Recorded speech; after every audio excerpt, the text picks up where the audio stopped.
Bonjour et bienvenue sur Podcast. Dans cet épisode, nous vous proposons de voir une par une toutes les étapes à suivre pour s'abonner à un podcast et comment le transférer ensuite sur un lecteur MP3.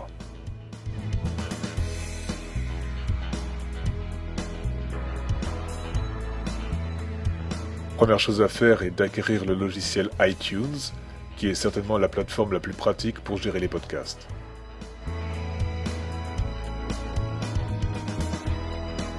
iTunes se télécharge gratuitement sur le site d'Apple. Attention, ce fichier pèse une trentaine de mégaoctets, il est donc nécessaire d'avoir une connexion à haut débit.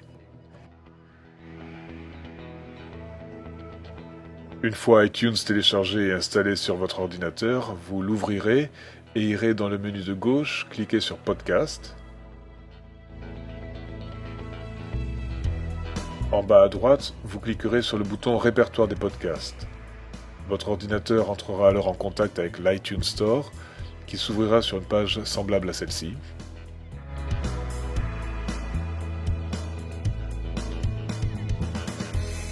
Vous choisirez ensuite l'option Enseignement dans la colonne de gauche, et vous verrez apparaître la page répertoriant tous les podcasts éducatifs recensés par iTunes.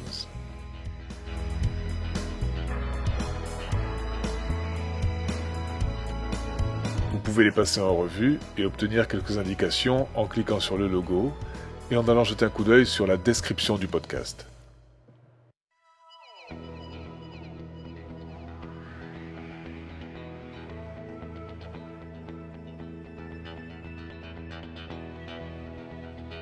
Celui qui nous intéressera ici sera le podcast ISL. Après avoir lu le descriptif, je décide de m'abonner en cliquant sur le bouton, puis en confirmant cette demande d'adhésion qui est par ailleurs totalement gratuite.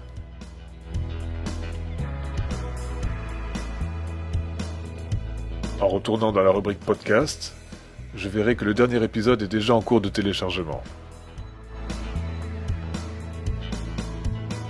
Il n'est pas nécessaire de télécharger un épisode pour en connaître le contenu.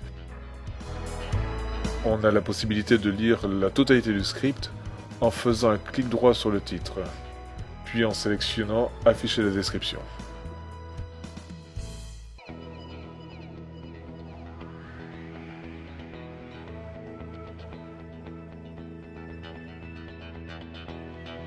Lorsque le choix est fait, il suffit de cliquer sur le bouton « Obtenir » pour démarrer le téléchargement du fichier MP3. On peut suivre la progression du téléchargement en cliquant ici.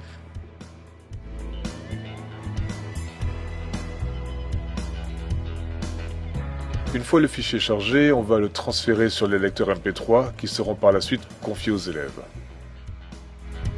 On commence par brancher le lecteur à l'ordinateur à l'aide d'un câble USB. On va ouvrir la fenêtre en passant par le poste de travail. Il suffira d'y faire glisser le fichier depuis la fenêtre de iTunes ou d'effectuer un copier-coller à partir du titre de l'épisode.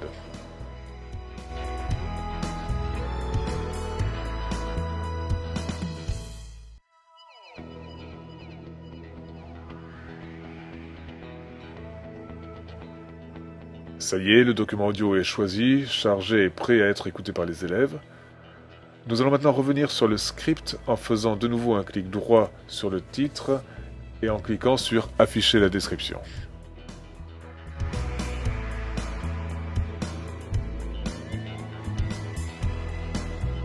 On peut copier ce script après l'avoir sélectionné et le transférer sous Word pour le retoucher, modifier la taille de la police et éventuellement créer un texte à trous que l'on pourra imprimer et fournir aux élèves. Voilà, toutes les manipulations ont été effectuées, notre podcast est prêt à l'emploi. L'enseignant est maintenant libre d'utiliser ce document audio comme il le souhaite, mais nous vous proposons quelques pistes d'exploitation sur notre site, la page du Cyberprof, ou sur d'autres épisodes de podcast. Merci d'avoir suivi cet épisode. Nous mettrons prochainement en ligne une vidéo similaire qui aura pour but de montrer comment utiliser le logiciel Audacity, qui nous permettra de retoucher les fichiers audio, ce qui est une manipulation qui est parfois bien utile. A bientôt donc sur Podcast.